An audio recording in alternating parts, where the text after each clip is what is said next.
پاگل بس تسی ایویں دے ایویں رہ گئے مڑ اگو تری جہاں بھی تہاڈی جھولی خالی رہی.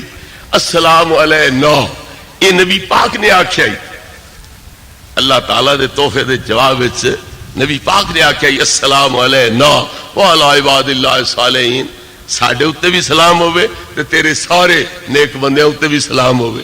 مڑے یہ بھی معراج دا وہ موقع ہے اس کی گل ہے مڑے بھی حکایت رہ گئی نا تے اپنی جھولی تے کئی نہ پھیلائی جے ساڈے اوتے بھی سلام ہوے تو تے ویلے دا ویلا رہ گیا نے. اس واسطے حکایتاں تے جے ٹر سے تو مڑ خالی دا خالی راس نے اتھے بھی خالی تے اگاں بھی خالی. اے حکایتاں تے نہ چل انشاءاللہ پاسے آ اللہ دی بارگاہ تے اپنی طرفوں پیش کر نبی پاک دی بارگاہ بھی اپنی طرفوں پیش کر تے پھر جھولی پھیلا کے اپنے واسطے بھی تے نبی پاک دی امت دے تے اگلے تمام نیکاں واسطے بھی اللہ کو سلامتی دی دعا کر.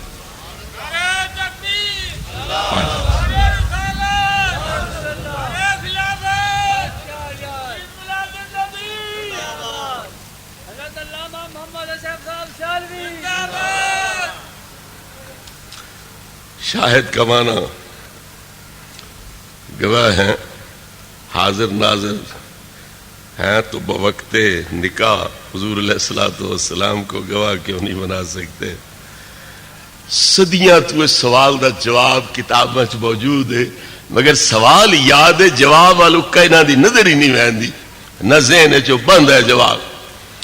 اگر نبی پاک حاضر ناظر ہیں تے گواہ ہیں پھر نکاح کر لیا جاوے اللہ رسول نو گواہ بنا کے تے پھر بندے دا نکاح ہو جانا چاہیے.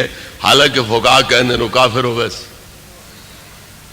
کیوں جو اس نبی پاک نو حاضر ناظر من لیا لہذا وہ کافر ہو جاسی.